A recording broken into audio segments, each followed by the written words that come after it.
കോൺഗ്രസ്സുകാരെല്ലാം എത്ര വിദഗ്ധ നടന്മാരാണെന്ന് മനസ്സിലാക്കണമെങ്കിൽ ഈ ദൃശ്യം ഒന്ന് കണ്ടാൽ മതി. എന്ത് പ്രഹസനമാണ് സജി എന്ന വാചകം ആരും ചോദിച്ചു കളയല്ലേ. എന്നിരുന്നാലും എങ്ങനെയാണ് ഇങ്ങനെയൊക്കെ അഭിനയിക്കാൻ കഴിയുന്നതെന്നാണ്. ഇന്നിപ്പോൾ കോഴിക്കോട് DCC ഓഫീസിൻ്റെ ഉദ്ഘാടനവുമായി ബന്ധപ്പെട്ട് ക്യാമറയ്ക്ക് മുന്നിൽ എൻ്റെ ഫുൾ ഫിഗർ വരാൻ വേണ്ടിയുള്ള കൂട്ടത്തള്ളലും പൊരിച്ചിലും നമ്മൾ കണ്ടതാണ്. ആ ദൃശ്യം അവിടെ നിൽക്കട്ടെ. ആ ദൃശ്യം നാട്ടുകാർ കണ്ടു കഴിഞ്ഞ് യവന്മാരൊക്കെ ഇത്രമാത്രം അല്പന്മാരും ക്യാമറ കണ്ടു കഴിഞ്ഞാൽ ഇത്രമാത്രം നിലവാരമില്ലാതെ അതിൻ്റെ മുന്നിൽ കിടന്ന് അഭിനയിക്കുന്നവരാണോ എന്നുള്ള സംശയം നാട്ടുകാർക്കുണ്ടായതിന് പിന്നാലെ അതിനെ മറികടക്കാൻ വേണ്ടി വളഞ്ഞു നിന്ന് മറ്റൊരു ഫോട്ടോഷൂട്ട് നടത്തിയിട്ടുണ്ട്. ദൃശ്യം ഒന്ന് കണ്ടേ.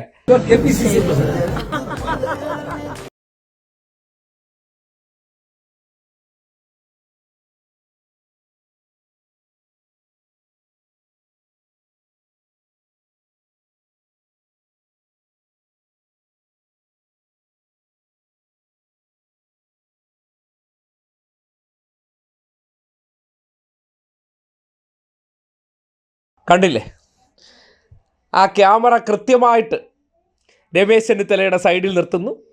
You are the KPCC president എന്ന് ഉസ്മാൻ്റെ ആദ്യത്തെ കാച്ചൽ. തൊട്ടു പിന്നാലെ അടുത്ത കഥാപാത്രം വരുന്നു. ഷോഫിദെ തിളങ്ങി നിൽക്കുന്നുണ്ട്. എന്നിട്ട് പരസ്പരം കണ്ടാൽ കടിച്ചു കീറാൻ നടക്കുന്ന കീരിയും പാമ്പുകളും അഭിനയിച്ചങ്ങ് തകർക്കുകയാണ് നാട്ടുകാരുടെ മുന്നിൽ ഐക്യം കാട്ടാൻ. അതിനിടയിൽ സതീശൻ്റെ കണ്ണ് പാളി നേരെ ക്യാമറയിലേക്കൊക്കെ പോകുന്നുണ്ട്. അതോടൊപ്പം തന്നെ ഷാഫിയുടെ, ചെന്നിത്തലയുടെയൊക്കെ കണ്ണുകളൊന്ന് ശ്രദ്ധിച്ചേ. അവർക്കറിയാം ഞങ്ങൾ കൃത്രിമമാണ്, നടന്മാരായിട്ട് അഭിനയിക്കുന്നതാണെന്ന്. നാട്ടുകാരിത് കണ്ടിട്ട് മണ്ടന്മാരായിട്ട് ഇരിക്കണമായിരിക്കും. എന്തായാലും ഈ ഒരു ദൃശ്യം നിങ്ങൾ കാണുമ്പോൾ നേരത്തെ ദൃശ്യം നിങ്ങൾ ഒന്നുകൂടി ഓർമ്മിക്കേണ്ടതുണ്ട്. കാര്യം ഇതുപോലുള്ള വീഡിയോകൾ ഇറക്കി ഞങ്ങൾ ഭയങ്കര ഐക്യമാണെന്ന് നാട്ടുകാരുടെ മുന്നിൽ അഭിനയിച്ച് തകർക്കുമ്പോൾ യാഥാർത്ഥ്യത്തിൽ ഇവരെന്താണെന്ന് ആ ദൃശ്യം തെളിയിക്കുന്നുണ്ട്. നോക്കിയേ, ഒരു റിബൺ മുറിക്കുന്ന സന്ദർഭമാണ്. KC വേണുഗോപാലിനോടൊപ്പം മുന്നിൽ നിൽക്കാൻ, ക്യാമറയുടെ ഫ്രണ്ടിൽ വീഴാൻ, അണികളുടെ മുന്നിൽ ഞാൻ KCയുടെ ആളാണ് അല്ലെങ്കിൽ ഞാൻ പ്രമുഖനാണെന്ന് വരുത്തി തീർക്കാൻ വേണ്ടിയുള്ള ഉന്തും തള്ളുമാണ്. സിദ്ദിഖിന് പറ്റാത്തത് സതീശൻ നേടി. ചെന്നിത്തല സൈഡിൽ കൂടെ ഒപ്പിച്ചെടുത്തു.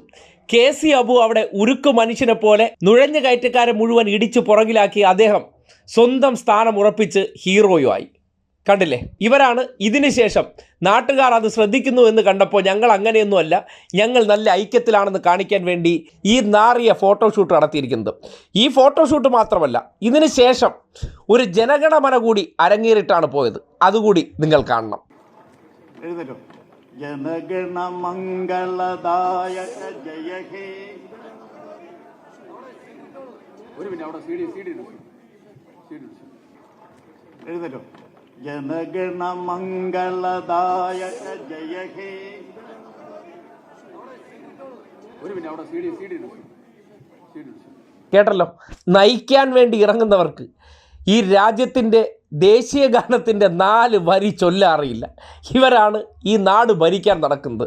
ക്യാമറകളിലൂടെയും മാധ്യമങ്ങളിലൂടെയും നാട്ടുകാരെ തെറ്റിദ്ധരിപ്പിച്ച് കുടുംബം നന്നാക്കാൻ ഞങ്ങൾക്കൊരു അവസരം കൂടി തരൂ എന്നുള്ള നിലയ്ക്ക് നടക്കുമ്പോൾ അധികാരത്തിൽ വന്നാൽ ഇപ്പോൾ ക്യാമറയ്ക്ക് മുന്നിൽ തള്ളിത്തള്ളി നിൽക്കാൻ ഈ കടിപിടിയാണെങ്കിൽ നേരത്തെ പുതുപ്പള്ളി ഉപതെരഞ്ഞെടുപ്പിന് ശേഷമുള്ള ക്യാമറ കടിപിടി പോലെ തന്നെ അധികാരത്തിന് വേണ്ടിയുള്ള കടിപിടി, മുഖ്യമന്ത്രി കസേരയ്ക്ക് വേണ്ടിയുള്ള കടിപിടി, മന്ത്രിമാരാകാൻ വേണ്ടിയുള്ള കടിപിടി, ഇതിന് മാത്രമേ 5 വർഷം തികയത്തുള്ളൂ.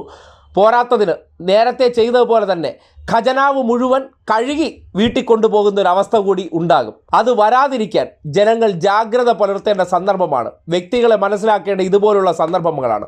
ഇതുപോലെ മേനി നടിക്കുന്നവർ, ക്യാമറയുടെ മുന്നിൽ അഭിനയിക്കുന്നവർ, ഇവരൊന്നും യഥാർത്ഥ ജീവിതത്തിൽ നല്ല മനുഷ്യരായിരിക്കില്ല. അടിമുടി അവർ ക്യാമറകളിലൂടെയാണ് നിങ്ങളുടെ മുന്നിലേക്ക് പല കഥാപാത്രങ്ങളായി വരിക, അല്ലാതെ യഥാർത്ഥ മനുഷ്യരായിരിക്കില്ല.